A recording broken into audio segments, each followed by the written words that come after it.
le prince William a semblé snober son jeune frère, le prince Harry, lors d'un match de polo caritatif auquel ils ont tous deux participé, les princes mettant apparemment un front orchestré au milieu des informations faisant état d'une rupture. Le prince William est revenu sur le terrain de polo en participant à la Royal Charity Polo Cup 2022 à Windsor.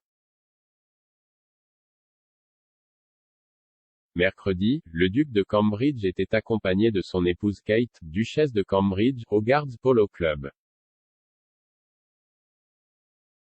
William et son équipe sont sortis victorieux du match et ont levé 1 million de livres sterling pour les œuvres caritatives du couple royal.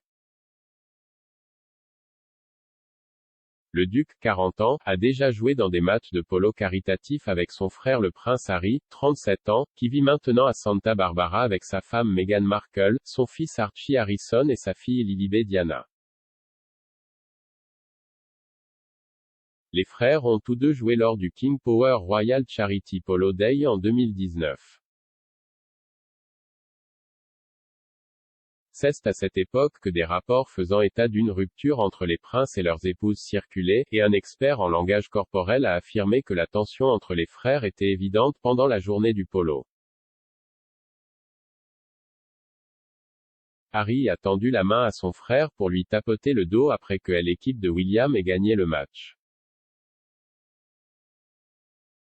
Mais le geste n'a pas été réciproque. William a gardé ses bras fermement derrière son dos pendant la séance photo qui a suivi le match. Judi James a déclaré à Express.co.uk à l'époque, le geste de la main en forme de feuille de vigne de William et son sourire plutôt méfiant semblent un monde loin de la chaleur plus détendue de Charles et Doria à l'autre bout du groupe. Elle a ajouté que les princes n'affichaient plus l'amour fraternel qu'il avait autrefois. Elle a déclaré, le jury est toujours absent en termes de rupture, bien que ni Harry ni William ne semblent très pressés de nous montrer tous ces liens non-verbaux entre frères et sœurs et les gestes de cravate qu'ils ont grandi en utilisant. Harry et Meghan s'étaient récemment séparés de William et Kate dans l'association caritative, la Royal Foundation.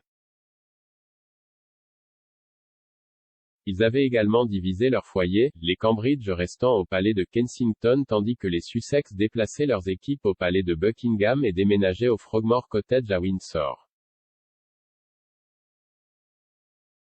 Le biographe royal Duncan Larcombe estime que la sortie était un front orchestré, dans le but d'étouffer les rumeurs d'une rupture. Lors d'une interview avec Nine News Australia, lorsque l'animatrice Belinda Russell a partagé que, sur la base des apparences, il fallait demander « Quelle querelle ?», Larcombe a réagi « N'est-ce pas ce que nous sommes censés penser après aujourd'hui ?»